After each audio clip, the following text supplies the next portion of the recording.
The world holds its breath as U.S.-Russia tensions explode to unprecedented levels, pushing the two superpowers to the brink of a dangerous standoff. Every eye is on the North Atlantic, where a single move could have far-reaching consequences for global security. Moscow is seething. Russia has formally condemned the U.S. seizure of the Russian-flagged oil tanker Marinera, describing it as a blatant violation of international law and a direct challenge to its sovereignty. The Russian Transport Ministry confirmed the vessel was captured, while the Foreign Ministry warned Washington that the operation flagrantly disregards the UN Convention on the Law of the Sea, the international treaty guaranteeing freedom of navigation in global waters. Considering the incoming information regarding the presence of Russian citizens among the crew, we demand that the American side ensure their humane and dignified treatment, strictly respect their rights and interests, and not impede their speedy return to their homeland. Russian nationals are among the crew, the ministry stressed, and Moscow is watching every move closely. The message is unmistakable. Interference will not be tolerated. As global eyes turn to the North Atlantic, tensions are escalating, and the standoff between Washington and Moscow has entered a dangerously volatile chapter.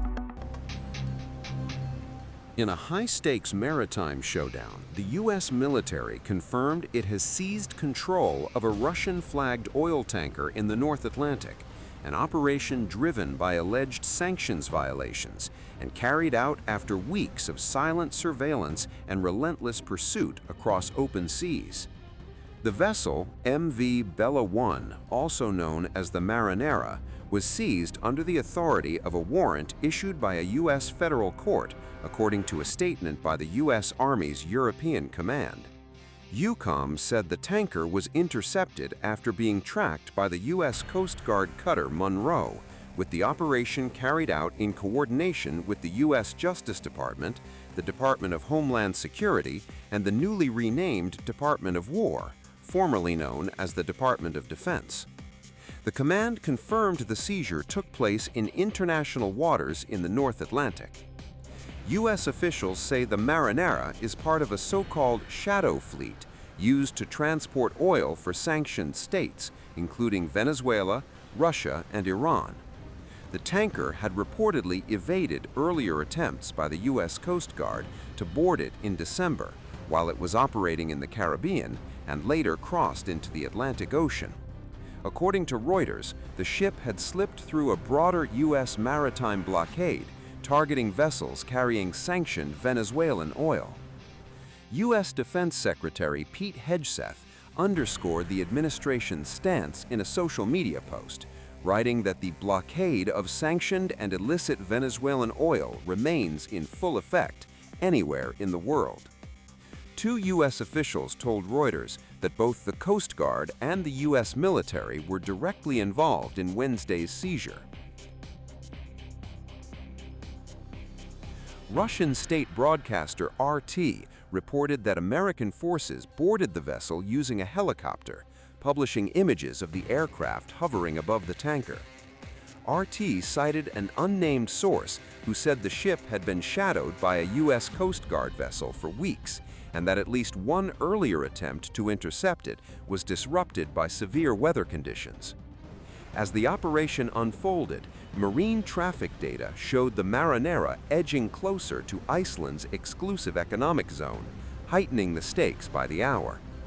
Reuters later reported that a Russian submarine and a naval warship were operating nearby, an ominous backdrop to the seizure, even as both sides stopped short of direct confrontation.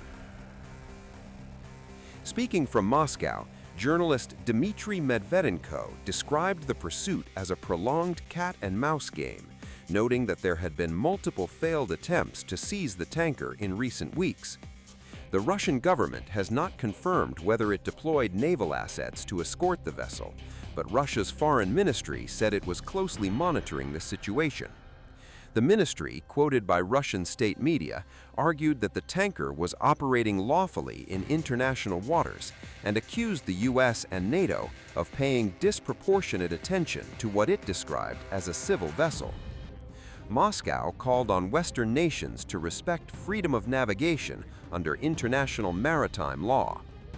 The Marinera was sanctioned by Washington in 2024 for allegedly transporting oil on behalf of a company linked to Lebanon-based Hezbollah. U.S. authorities say the seizure is part of a wider crackdown ordered by President Donald Trump on vessels connected to Venezuelan oil exports.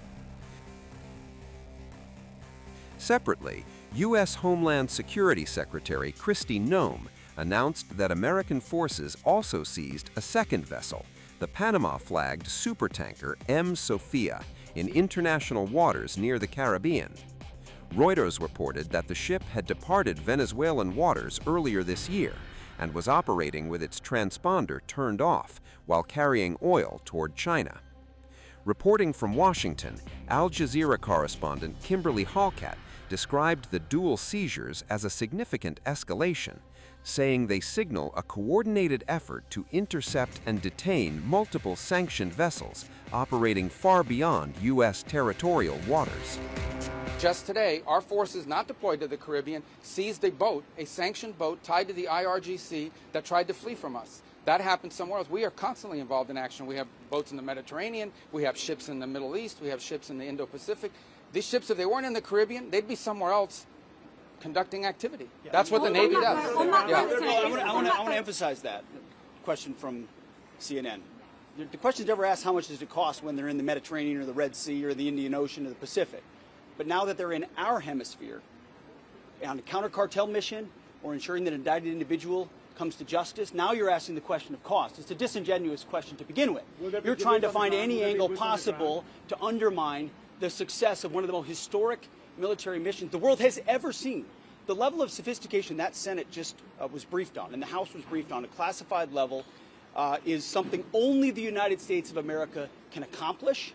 The world is taking notice of that. Certainly Venezuela is taking notice of that. And it continues because two oil tankers, two overnight, were seized by the United States of America, stateless or sanctioned, because the oil blockade, the quarantine of oil out of unsanctioned or stateless, sanctioned or stateless vessels continues. That leverage will continue as Secretary Rubio outlined. So our military is prepared to continue this. As he said, the president, when he speaks, he means it.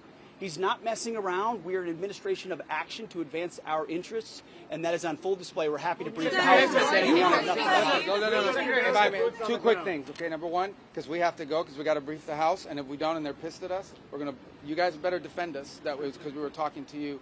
I'll make one more point, and it's a very interesting point. One of those ships that was seized that had oil in the Caribbean, you know what the interim authorities are asking for in Venezuela? They want that oil that was seized to be part of this deal. They understand that the only way they can move oil and generate revenue and not have economic collapse is if they cooperate and work with the United States, and that's what we see are going to happen. We got to go talk to the House, guys.